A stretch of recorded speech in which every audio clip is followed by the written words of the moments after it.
think of Bishop Kelley, I think of a man who was firmly committed to his faith. But I also think visionary. What he did to bring the church in Oklahoma to the forefront of Oklahoma history. You saw that as part of his talent, trying to keep the church viable and real.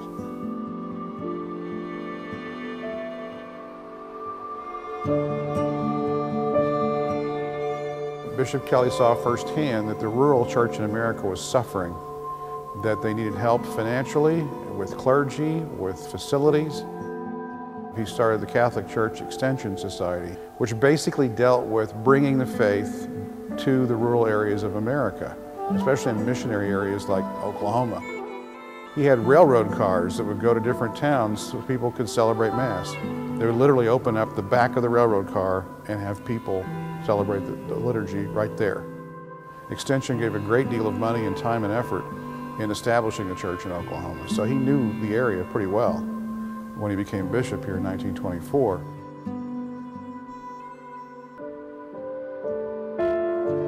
The Italian government, basically had the Papal States. So he drew up a plan for the Vatican City-State, which eventually, in 1929, 10 years later, was adopted by the Italian government and the papacy.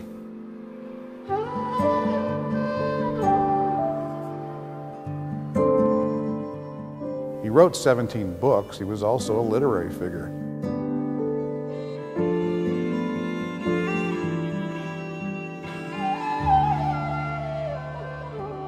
One of the keys to Kelley's success was his charm.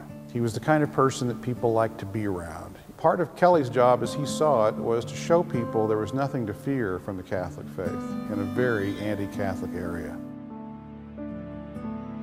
But he had lots of influential friends who enjoyed his company because he was an intellect and a charmer.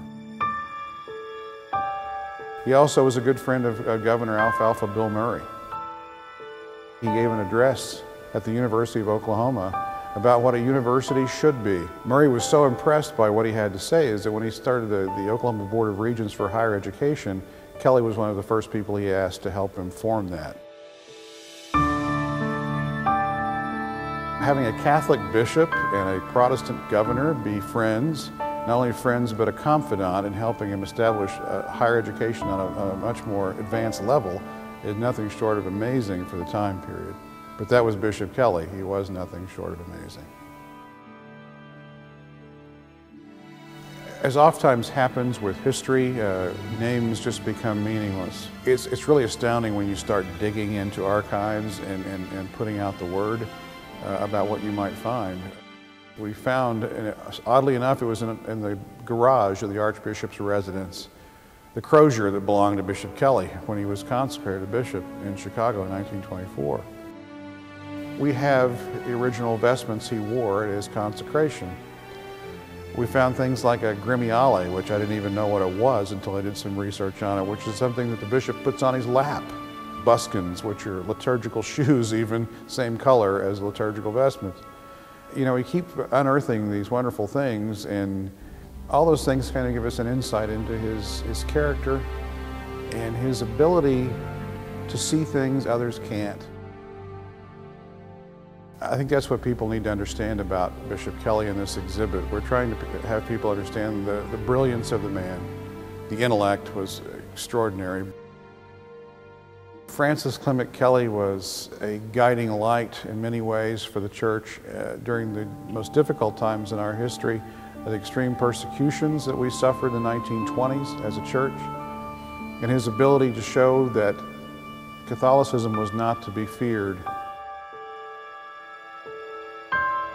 Every Oklahoma Catholic should at least have some idea of the lasting impact he made on the church in Oklahoma.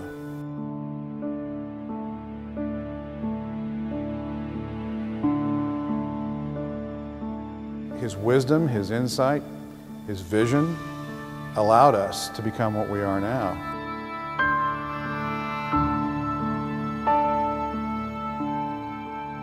He gave us many things to be proud of, and he is one of the shining lights in the history of the church in Oklahoma.